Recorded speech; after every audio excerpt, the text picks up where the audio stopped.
Blue Team. Ada sesuatu yang lagi rame nih. Iya, apalagi lawannya physical appearance-nya besar-besar. Punya working relationship yang bagus. Lu harus kasih dia kesempatan lagi. Di atas kertas lo semuanya harusnya menang. Ada bahasan yang paling ditunggu-tunggu.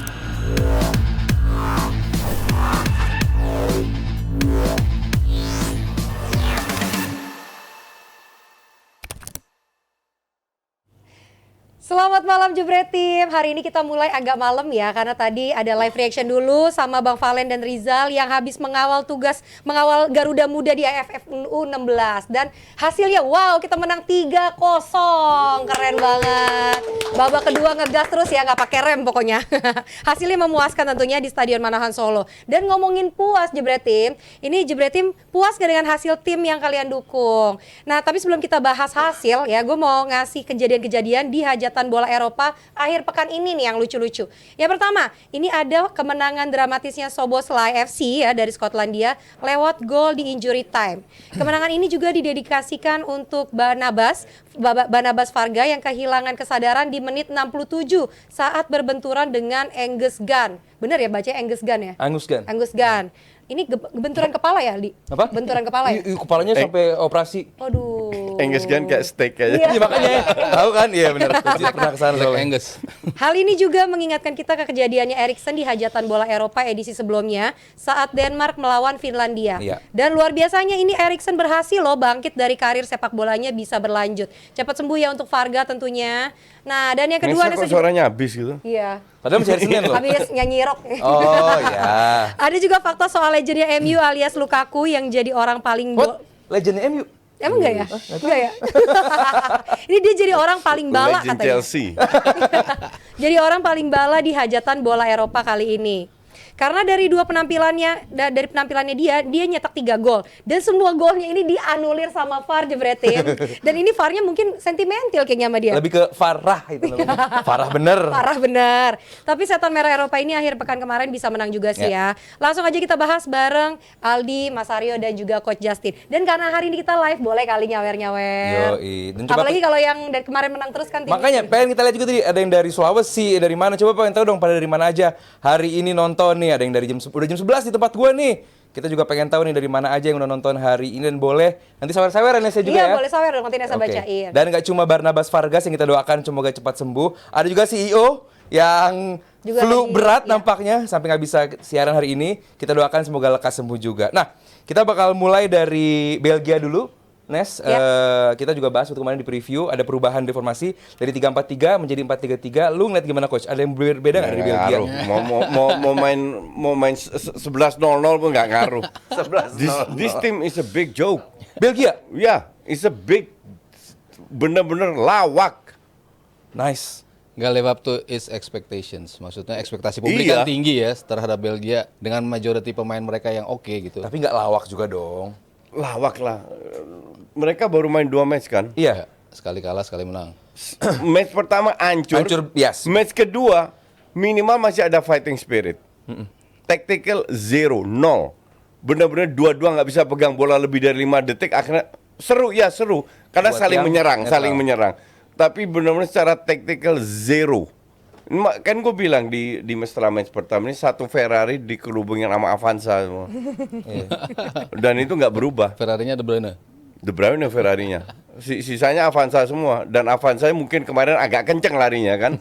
Itu aja, that's it. Karena jalannya kosong. Iya, tapi apakah kalau Hungaria, Slovenia, Serbia main kayak gitu, gue tutup mata. Ini Belgia loh, come on. Dan lu, Ngerti nggak? Mas Aryo lihat gimana? Tedesco di Belgia, apakah dia memberikan perbedaan atau emang udah aja ini emang ini tim yang udah lewat masa golden generation-nya, Udah hanya lewat. tinggal nunggu. Kalau di pertandingan pertama kelihatan banget Bapuknya. De Bruyne sendirian, asli Bingung. sendirian. Iya, Dia bingung, sendirian. betul. Kemarin ada Tielemans lumayan lah, agak kebantu dikit gitu. Maksudnya kan Dikit. perubahan dari pertandingan pertama kan. Pertandingan pertama gue bilang komposisinya agak kurang pas. Trossard di kiri, lalu di tengahnya sama sekali lu nggak punya gelandang yang kreatif kayak Tielemans gitu. Akhirnya dia dimainin di pertandingan kedua, lumayan lebih works lah lini tengahnya, build up serangannya lebih rapi. Ya tusukan-tusukan ke Lukaku tetap aja mereka kuncinya cuma itu gitu, ngasih umpan terobosan ke Lukaku berapa kali. Ya di pertandingan pertama dia bisa cetak 2 gol, ya dua-duanya offside gitu. Yang kemarin dia juga cetak gol tipis banget offside. Dan emang juga. offside. Iya, dan memang offside karena kan semi automated kan, langsung kelihatan gitu kan. Karena Keren itu. Karena tuh kan kalau lo tarik garis itu kan factual offside kan, karena itu bukan Even cuma dengkul. Iya, even dengkul, even ujung kaki ya kayak si Rudiger kan. Iya, ujung banget, gara-gara kakinya 4-3 gitu kan, tuh. karena kakinya begitu Kalau kan. 4-1 mah enggak. Jadi semuanya tuh betul-betul goal offside gitu karena yang automated offside itu. Oke, di luar goal offside, tapi secara permainan menyeluruh Coach dan Mas Haryo, apa emang nggak ada peningkatan atau cuman ya Ya apa lawannya aja segitu jeleknya? Peningkatan dari sisi otot, bukan dari sisi otak. Oke. I mean di luar, gue bilang kita ini penonton netral ya. Ya. I don't care dengan skornya berapa. I don't care juga siapa yang cetak gol. Oke. Cuman ya gue nonton pengen dihibur, apalagi kalau udah live jam 2 gitu ya. Kamu ujungnya Q&A, bahas sepatu lah, bahas apa. Oh, karena iya. begitu parahnya ini Saking Euro nggak bisa selama dibahas ini ya. ya. Ya lu lihatlah tim favorit Inggris, Prancis, Portugal. Prancis juga. Emang lu bilang Prancis main bagus? Enggak juga, kecewa sekali. Kecewa sekali, iya. Exactly. Iya, iya. Yang bagus mungkin agak bagus Jerman. Coach, gue harus bilang Belanda lumayan loh. Lumayan. Paling bagus Spanyol.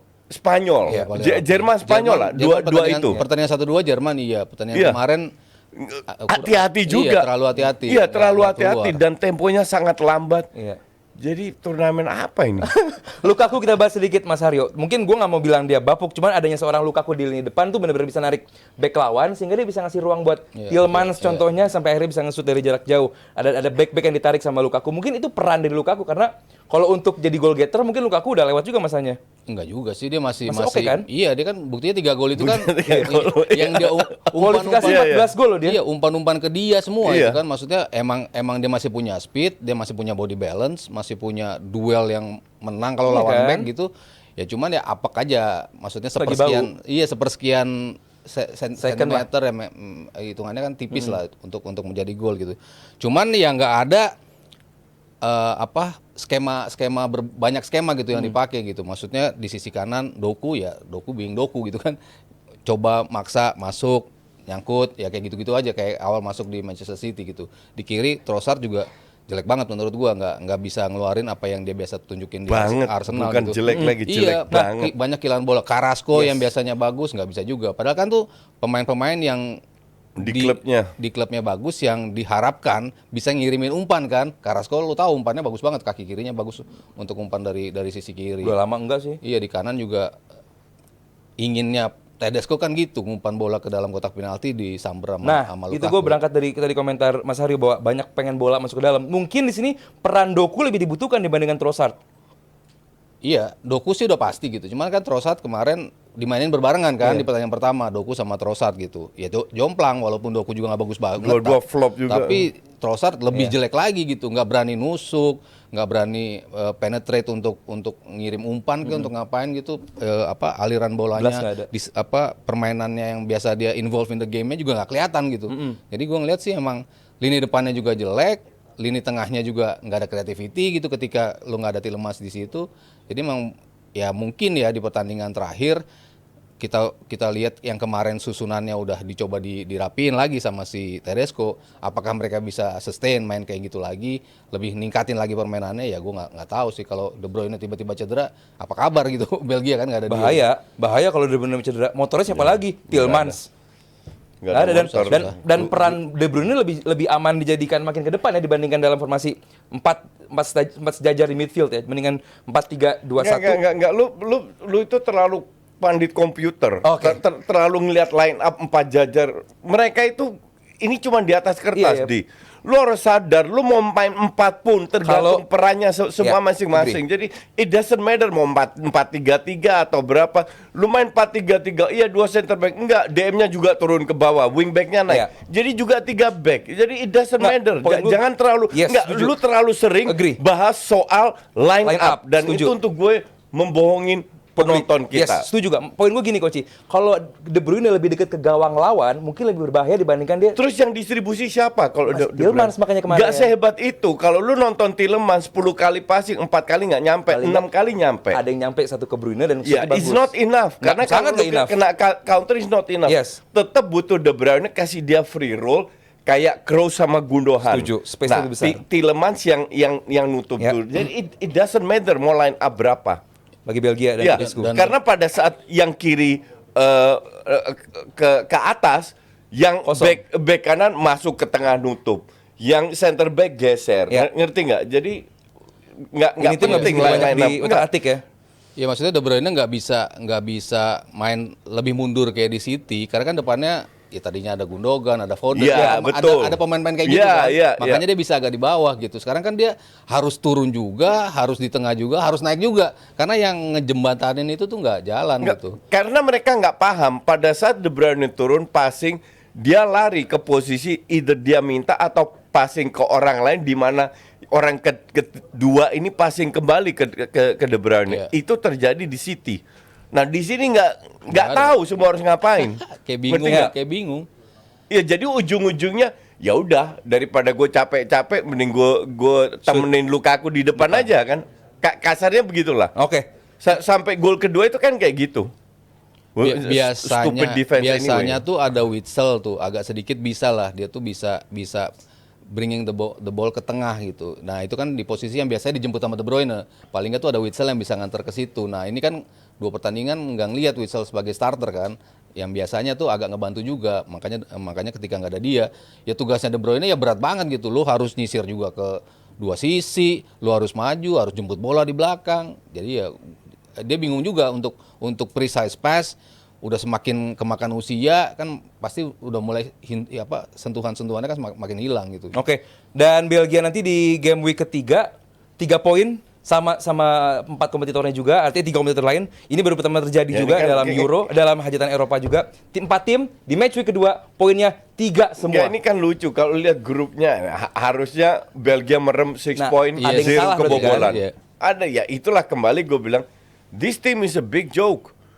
Sampai mereka nggak bisa punya 6 poin lawan tim-tim kayak begitu. Tim mana sih yang kuat segrup sama Belgia? Ukraine, Nggak ada. Romania. Nggak ada. Ini kan on paper ini satu-satunya grup yang ada 2 tim di luar 40 besar. Iya. Itu kan artinya secara quality tim itu harusnya udah Jelek. nggak diperhitungkan Iya. lah. Iya. Harusnya Iya, ada 2 betul. terbawah gitu. Sampai lo bisa 3 poin masing-masing, artinya emang something wrong dengan tim ini, performance tim ini gitu. Emang ini kejadian yang tadi lo bilang nggak pernah terjadi di Euro. Pernah terjadi di Piala Dunia 94 nih. Piala Dunia 94 Oke. semua tim poinnya 4. Selisih golnya sama-sama 0 semuanya Di match week 2. Iya, di match 2 selisihnya sama-sama 0. Tim Akhirnya poin 4 nggak mungkin dong. 3 Pasti menang, ada yang 1 kalah seri. dong. Enggak. Oh total 3. Di match week Bukan dalam 2 match. Dalam 2 match dalam ada yang menang sama dua seri. match kan semuanya 3 tuh. Di pertandingan terakhir Oke, pas oke, di Piala oke, Dunia oke. itu masing-masing seri. Jadi 4-4-4-4 yang Ya goal lolos. difference kan? Iya, goal difference-nya sama-sama 0. Head to head. Head to head. Enggak, mencetak gol terbanyak. Oh. Jadi Ya, 3 ya produktivitas. produktivitas. Jadi Meksiko 3 gol, kemasukan 3. Di nomor 2-nya Irlandia 2-2, di bawahnya Italia 2-2, paling bawah Norway 1-1. Ini benar-benar apes banget. Ini kemungkinan juga nih kalau Nah, si Big Jok ini menghadapi Ukraina gimana nanti di di game pertandingan terakhir? terakhir Menang lah. di pertandingan Lolos lah ya. Ukraina please. harusnya bisa menang sih kalau. Tapi nggak sih yakin itu kayak Mas Aryo? Apalagi kalau Mudrik mainin. Kemarin Mudrik tarik keluar langsung cetak gol. Kalau Mudrik main ya, gue dikirimin klip. Jadi ini gawang, ini Mudrik, dia syuting ke sana. Ke temennya. Bukan ke arah gawang. Siapa yang kira-kira bakal nemenin Belgia? Romania?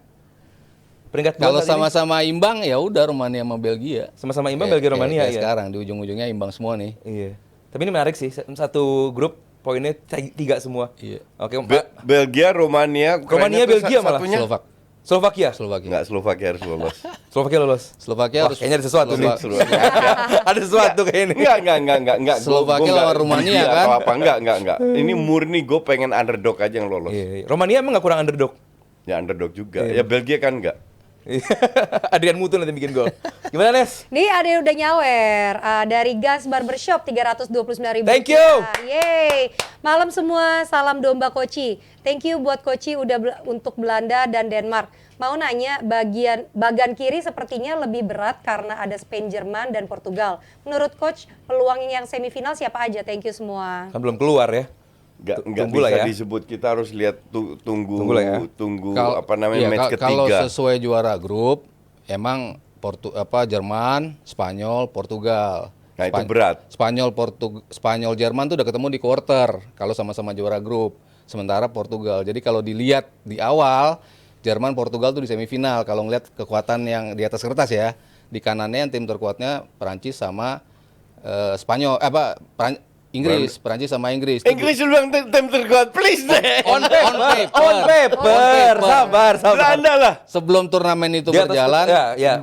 sebelum turnamen itu berjalan kan seperti itu. Semifinalnya tuh Jerman, Portugal di kiri, di kanannya Prancis sama Inggris. Ya. Sebelum turnamen berjalan, Berjalan. sebelum kita lihat hasil-hasil Iya. yang di luar Bentar. ekspektasi. Inggris itu kalau ngerti bola dikit, lu nggak akan bilang Inggris terkuat. Pange doang yang bilang, Pange Panji, nah Nah, itu. lu kan juga bilang tiga paling Di atas kan, kertas. makanya di Nah, atas setelah kertas, match di pertama, atas kedua, kertas. nggak ada favorit-favoritnya. Ya kan kalau mereka juara grup juga jalurnya masih seperti Oh, itu iya. gitu. Kalau juara grup ya masih seperti itu. Emang Koci pede Koci ketemu Inggris Belanda? Ketemu siapa aja. Wih.